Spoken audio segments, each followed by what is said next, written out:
네, 잘 쉬셨습니까? 이번에는 연습 문제 풀어보도록 하겠습니다. 1번. 다음 설명의 가나다의 내용으로 옳은 것은, 박스 안의 내용을 보니까요. 토지를 판매 목적으로. 자, 판매 목적이면, 재고자산이 되는 거죠. 자, 판매 목적이면 재고자산.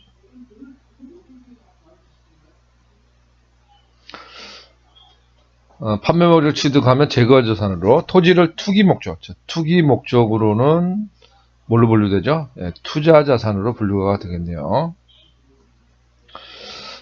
투자 목적 취득하면 나로 토지를 영업에 사용, 자, 영업활동에 사용, 업무용으로 쓰면은 뭐가 되죠? 네, 유형자산이 되겠습니다. 네. 여기다 그냥 한번 정리를 해볼까요? 우리가 자산을 취득 목적에 따라서, 자, 취득 목적에 따라서 구분을 하는데요. 판매 목적이면, 자, 판매 목적이면 재고자산이 되는 거고요. 그 다음에 업무에 사용할 업무 목적, 영업, 업무용, 사무용, 영업용 다 같은 말입니다. 업무 목적으로 취득하게 되면은 예, 유형자산, 형체가 있는 거면 유형자산, 자, 형체가 없으면 무형자산이 되겠죠.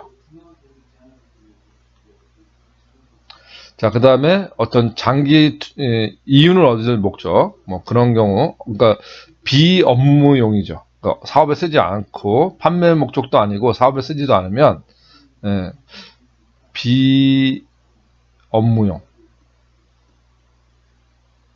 비업무용, 업무 목적, 예. 또는 장기 투자 목적, 예. 이런 경우는 투자 자산으로 분류가 되겠습니다. 그래서 보면 가는 재고자산, 나는 투자자산, 다는 유형자산. 2번이 답이 되겠네요.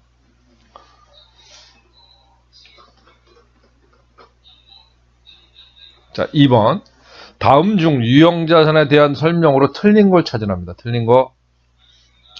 자, 토지, 건물, 구축물, 기계장치 등은 유형자산에 속한다. 네, 일반적으로 맞는 얘기죠. 물론 이제 아까도 말씀드렸듯이 목적, 보유 목적이 뭐냐에 따라서 달라지긴 하는데 일단 맞는 걸로 보고요. 2번, 유형자산은 1년을 초과하여 사용할 것으로 예상되는 자산이다. 그렇죠? 1년을 초과해서 사용할 것으로 예상돼야 유형자산이고요. 그렇지 않으면 소모품이나 이런 걸로 처리가 될 겁니다. 3번, 유형자산은 자체적으로 사용할 목적으로 사용할 목적이죠. 사용할 목적. 업무용, 영업용, 사무용, 이런 거. 자, 물리적 형체가 없는 자산이다. 얘가 틀렸군요. 자, 유형은 형체가 있다는 뜻입니다. 형체가 있다. 자, 형체가 있다. 자, 근데 여기는 형체가 없다고 그랬으니까, 형체가 없는 자산은 무슨 자산? 네, 무형 자산이 되는 거죠.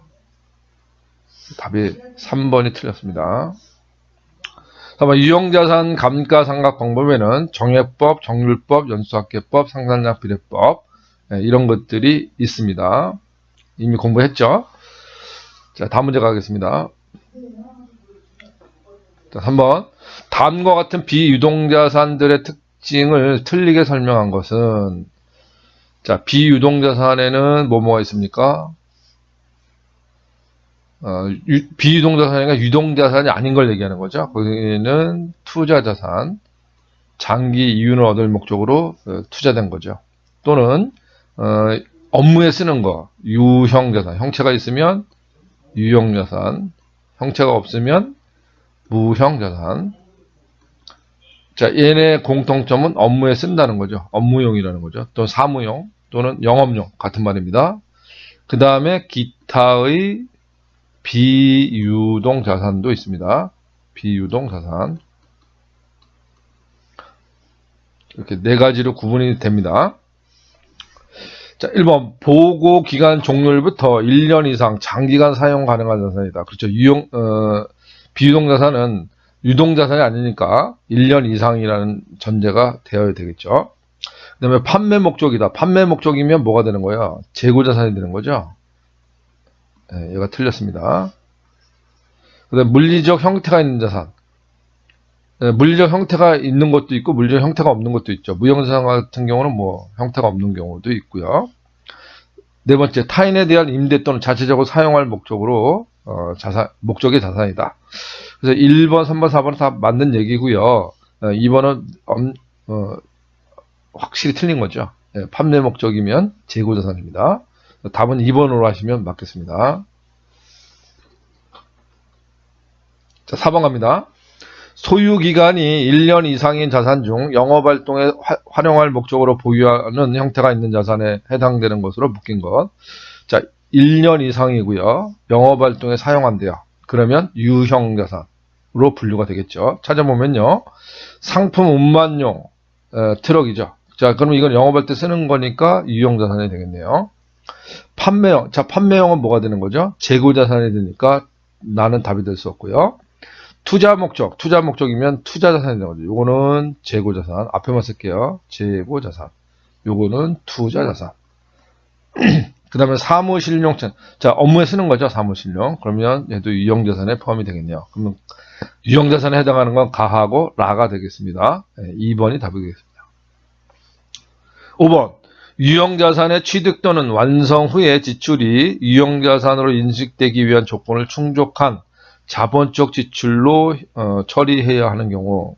자, 이거 한번 어디다 쓸까요? 공간이 좀 없는데. 그래, 여기다가 좀 써볼게요. 자, 우리가 자본적 지출로 처리하는 경우. 자본적 지출. 자, 이건 뭐라 그랬죠? 자산 처리한다는 거죠. 자본화 한다는 얘기는 자산화 한다는 얘기랑 똑같습니다.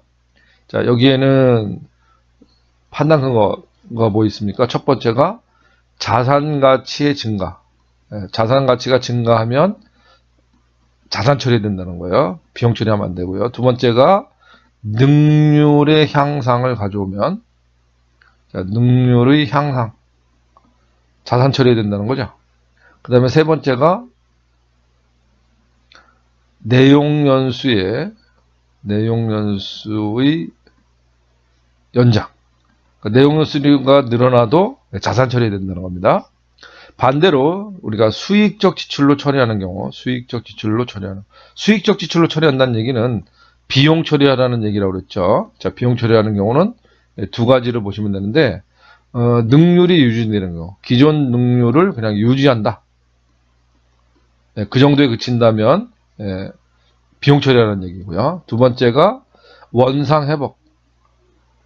기존의 자산의 원상을 회복하는 정도로 그친다면 비용 처리를 하라는 얘기입니다. 자산 처리하지 말고요. 자, 그래서 1번 있고요. 그 다음에 생산 능력의 증대. 이것도 이제 자본적 지출을 봐야 되겠네요. 상당한 원가의 절감. 이것도 어떤 능률 향상으로 분류될 수 있겠습니다. 그 다음에 수선 유지. 수선 유지는 그냥 이 능률 유지로 봐야 되겠죠. 4번은 비용 처리해야 되는 거예요. 나머지는 자산 처리해야 되고요. 그렇게 보시면 될 것 같습니다. 6번. 자, 유형자산에 관한 자본적 지출에 해당하는 것은. 자, 자본적 지출은 뭐라고요? 자산 처리하라는 거라고 그랬죠. 자, 그러면 타이어 교체는 그냥 능률을 유지하는 거로 봐야 되겠습니다. 그러니까 이거는 수익적 지출이고요. 업무용 컴퓨터의 전선을 교체했다? 이것도 그냥 능률 유지로 봐야 되겠죠. 이것도 수익적 지출. 엘리베이터를 설치했다? 이거는 자본적 지출이죠. 엘리베이터, 뭐 에스컬레이터를 설치했다든지, 엘리베이터를 설치했다든지, 이게 아까 말씀드렸지만 자본적 지출에 해당하는 게 세 가지가 있었잖아요. 자산 가치가 증가하거나, 능률이 향상되거나, 내용연수가 연장되는 경우. 이게 각각 나타날 수도 있지만 대부분의 경우는 복합적으로 나타납니다. 내용연수도 연장되고, 자산 가치도 증가되고, 뭐 이렇게. 그래서 대표적으로 뭐 엘리베이터 같은 경우는 자본적 지출에 해당이 되겠습니다. 4번도 이제 소모품 부품을 결정한 거니까 이것도 능률 유지. 그렇게 보기 때문에 그래도 수익적 지출에 해당하겠습니다. 그래서 답은 3번으로 보시면 되겠네요. 7번. 공공건물을 수리하고 현금으로 지출한 내용을 요약한 것이다. 건물의 취득원가에 포함할 금액을 계산한 것으로. 자, 건물의 취득원가에 포함한다는 얘기는 자산 처리하라는 얘기죠. 자본적 지출이라는 얘기입니다. 자, 그럼 자본적 지출로 찾아보면요. 내용을 보니까 여기는 유리창교체는 원상 회복이래요. 그러면 이거는 수익적 지출. 그 다음에 페인트 칠, 이거 현상 유지예요. 그럼 이것도 수익적 지출. 그 다음에 창고 사무실을 개조했다? 자산 가치가 증대했대요. 이거는 자본적 지출이 되겠습니다. 그러면 100만 원만 되겠네요. 요거는 다 비용 처리, 요건 비용 처리, 요것만 자산 처리. 그래서 답이 2번이 되겠습니다. 자, 8번. 건물의 에어컨을 수리하고 대금을 현금으로 지급한 후 수익적 지출로 처리할 것을 자본적 지출로 잘못 처리한 경우 발생하는 효과로 오는 거는 요거 한번 보겠습니다. 자, 자본적 지출인데 즉 자산 처리해야 되는데요. 요거를 수익적 지출로 처리한 경우가 있을 거고요. 자, 반대로 이제 요 수익적 지출이라는 건 비용 처리하는 거랬죠. 자, 비용 처리하는 경우. 그 다음에 수익적 지출인데, 자, 비용이라고 그랬습니다. 이거를 자본적 지출로 처리한 경우. 즉, 자산 처리한 경우죠. 자, 이랬을 때 효과를 한번 보겠습니다. 자, 자산 처리했는데 비용 처리했다. 그러면 자산은 과소가 되겠네요. 과소. 그 다음에 비용 처리했으니까 비용은 과대가 될 거고요.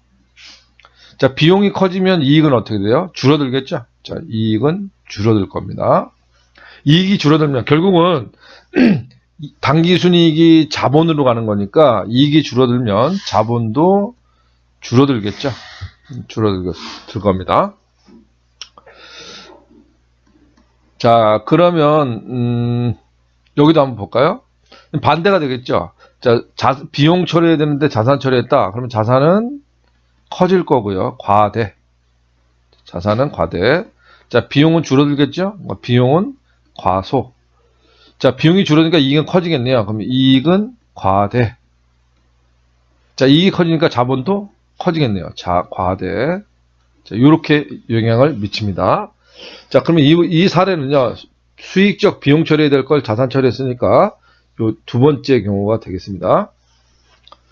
자, 그럼, 자산은 과대가 되죠. 자, 자산은 증가.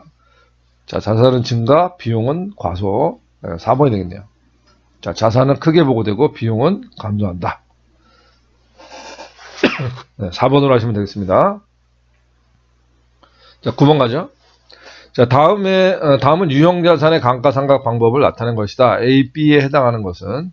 자, 요 정액법은 취득원가에서 뭘 뺍니까? 요 A가 뭘 의미한다? 잔존가액을 의미하죠. 잔존가액을 뺍니다. 자, 그거를 내용으로 나누면 항상 똑같은 금액이 감가상각비로 계산이 될 겁니다. 자, 정률법의 경우는 취득원가에서 뭘 뺍니까? 요건 뭐죠? 그때까지의 감가상각 누계액을 빼도록 되어 있습니다. 감가상각 누계액. 그래서 이 취득원가는 이제 뭐 자본적 지출이 없다면 고정이 되어 있는 거고요. 요 감가상각 누계액은 매년도의 감가상각비를 더해지는 개념이니까 이 빼지는 금액은 매년 늘어날 거예요. 그럼 가로 금액이 줄어들겠죠. 상각률은 이제 정해진 거니까 이건 계속 똑같은 율이 곱해지는 겁니다. 그래서 이 가로 금액이 계속 줄어들기 때문에 전체 감가상각비는 줄어들 거예요.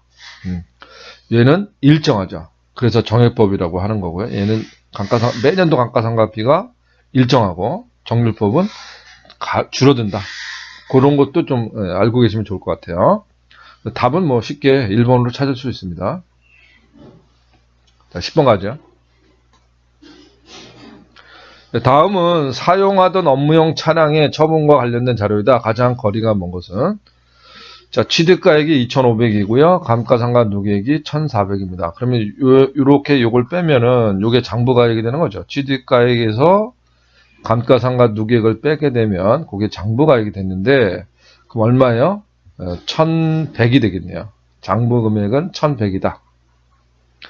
자, 근데 얼마에 팔았냐면 1,000만 원에 팔았어요. 그러면 1,100만 원짜리를 1,000만 원에 팔았으니까 100만 원 손해 받겠네요. 자, 그리고 매각 대금은 외상으로 했답니다. 자, 그럼 1번 이 차량의 장부가액은 2,500이다. 아, 장부가액이 아니라 무슨 가액이요? 취득가액이죠. 틀렸네요. 그럼 이게 답이 되겠네요. 자, 매각 대금은 1,000만 원이다. 그렇죠. 1,000만 원을 팔았습니다. 자, 그리고 외상을 했으니까 이건 상거래가 아니죠. 즉 상품 거래가 아닙니다. 그러니까 그럴 경우는 뭘로 처리한다? 미수금으로 처리하는 게 맞죠. 그러니까 얘는 답이 될 수 없고요.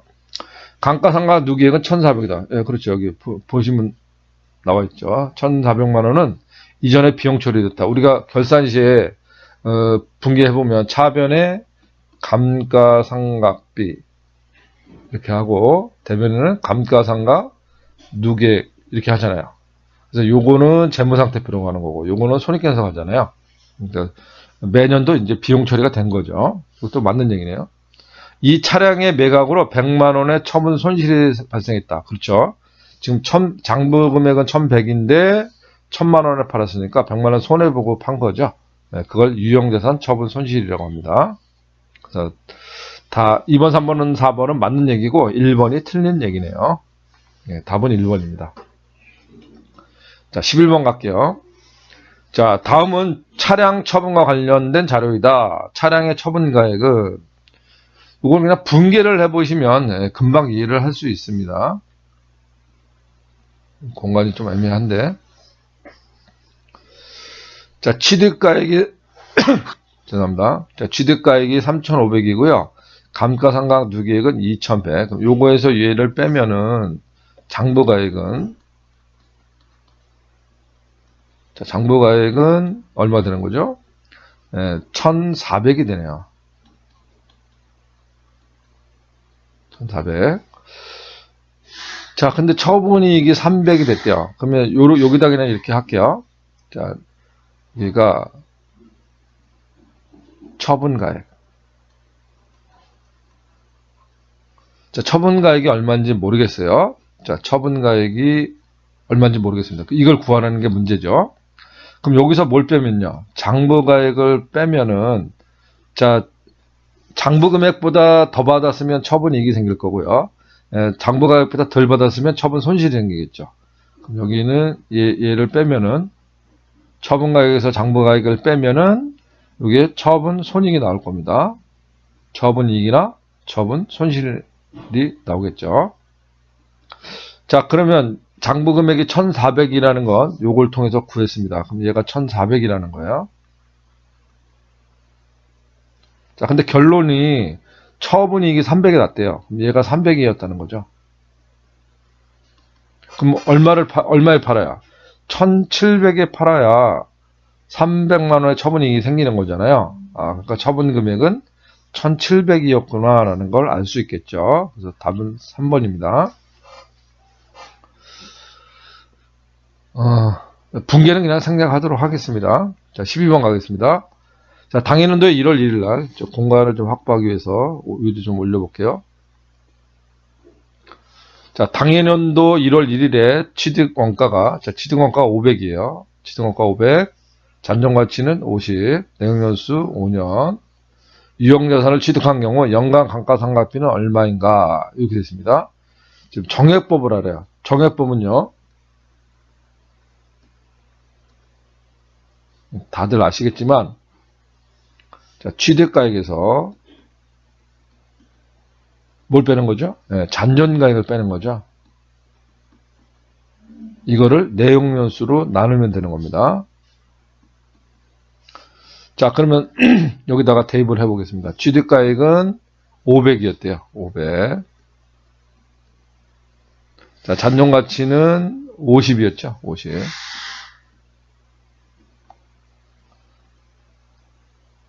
잘 쓸게요. 자, 50만원.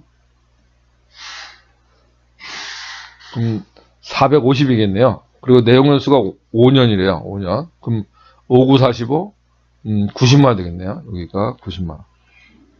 그러니까 매년도 감가상각비는 90만 원이 되는 거죠. 답은 2번이 됩니다. 네, 다음 문제 갈게요. 자, 13번. X 1년 4월 1일에 구입한 시설장치 취득원가가 3천이고 잔존가액은 없습니다. 내용연수는 10년이고요. 결산을 한 번 한대요. 그러면 12월 31일 날 정액법으로 계산한 감가상각비는 이제 공식 생략하고 바로 대입해 볼게요. 자, 취득가액 3천이고요. 여기서 잔존가액 뺀다 그러는데 잔존가액이 없죠? 없고요. 내용연수는 10년이래요. 자, 10으로 나누면 이게 300이 되는 거죠. 300. 답은 2번이 되겠습니다. 답은 쉽게 찾을 수 있겠네요. 자, 14번. 14번 맞죠? 네, 14번. X 1년 1월 1일 날 구입한 영업용 건물 취득원가 2천만원, 잔존가액 2천. 그 다음에 내용연수 10년. 그 다음에 상각률은 20%, 결산은 1회, X 2년 12월 31일 날 결산 시 정률법에 의한 감가상각비는 얼마냐. 잔존가액이 좀 금액이 좀 이상하긴 한데요. 어차피 정률법은 잔존가액은 의미가 없으니까 무시하시면 되고요.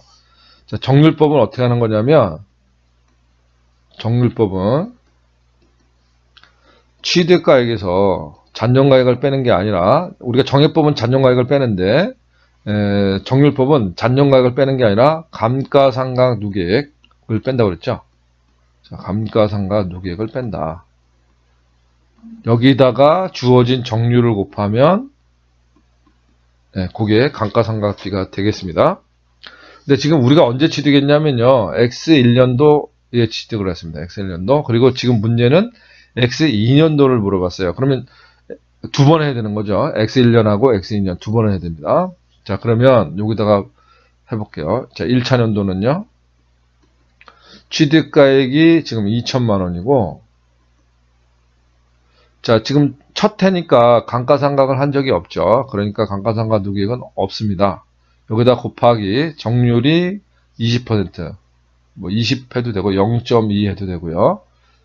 자, 그러면 2는 4, 400이 되겠습니다. 400. 두 번째 연도는 자, 지금 정식으로 해보는 겁니다. 2천만 원에다가 잔존가액이 400이 있죠? 전년도에 감가상각을 했으니까요. 400에다가 곱하기 0.2를 하면 되죠. 그러면 얼마 됩니까?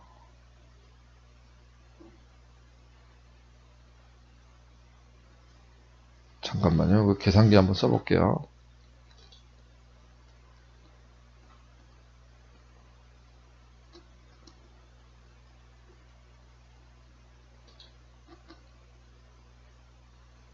지금 취득가액이 2천만 원이고요. 전년도 감가상각비가 400이었죠?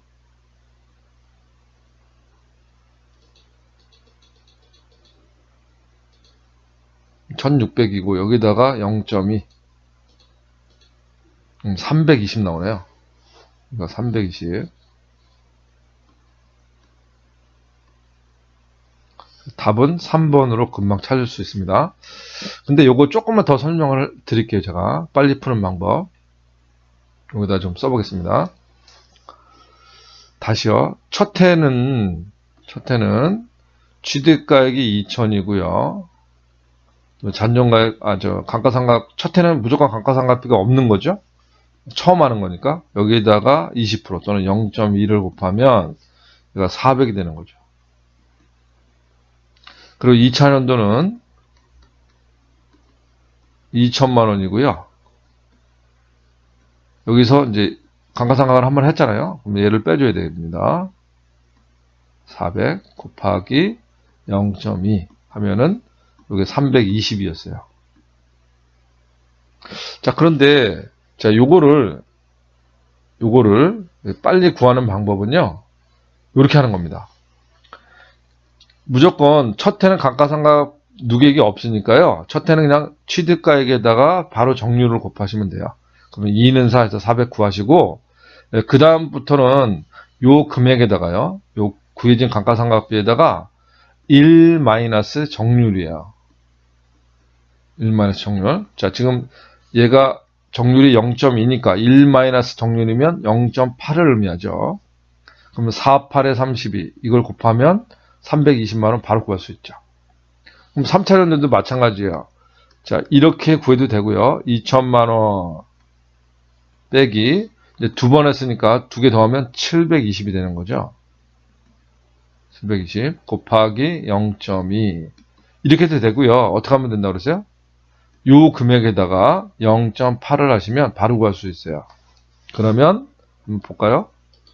320에서 곱하기 0.8 하시면 256만원 나오네요. 256만원. 이렇게 빨리 구할 수 있다는 겁니다. 이 방법 알고 계시면 좀 편할 거예요. 정률법 구할 때. 좀 참고해 주시기 바라고요. 15번 갑니다. 다음 거래 중 발생할 수 있는 개정 과목이 아닌 것은 이렇게 되어 있습니다. 자, 기업에서 사용 중이던 차량 500만 원에 매각을 했어요. 자, 전액 한 달 뒤에 받기로 하였다. 그러면 요건 상품이 아니니까, 자, 요거는 뭘로 처리가 돼요? 미수금 처리가 되겠네요. 이 차량의 취득원가는 200만 원이고, 감가상각 누계액은 1600만 원이다. 그러면, 뭐 분개를 해보면 이렇게 되는 거잖아요. 대변에 차량 운반구가 없어질 거고요. 자, 차량 운반구가 취득가액이 얼마죠? 2천이네요. 여기가 2천. 되고, 그 다음에 반대편에 감가상각 누계액 줄이겠습니다. 자, 감가상각 누계액이 얼마? 1600이죠. 그럼 요 취득가액에서 감가상각 누계액 빼면은 요게 얼마라는 거야? 장부가액이 400이 나는 거죠. 자, 그 다음에 미수금으로 처리할 금액이 우리 얼마에 팔았죠? 500에 팔았습니다. 500. 그러면 지금 장부 금액이 400인데 500에 팔았으니까 처분이익이 100만원 생기겠네요. 그럼 대변에 유형자산 처분이익이 100만원 이렇게 되겠습니다. 자, 그러면 답은 뭐 1번이네요. 이거는 상거래가 아니니까, 상품을 판매한 게 아니니까 외상매출금은 나올 수 없고요. 뭐가 나온다? 미수금이라는 계정이 나와야 되죠. 답은 1번이고요. 뭐 나머지는 여기 다 있으니까 쉽게 답을 찾을 수 있겠습니다. 자, 이렇게 해서 유형자산 연습문제 풀이를 마치도록 하겠습니다.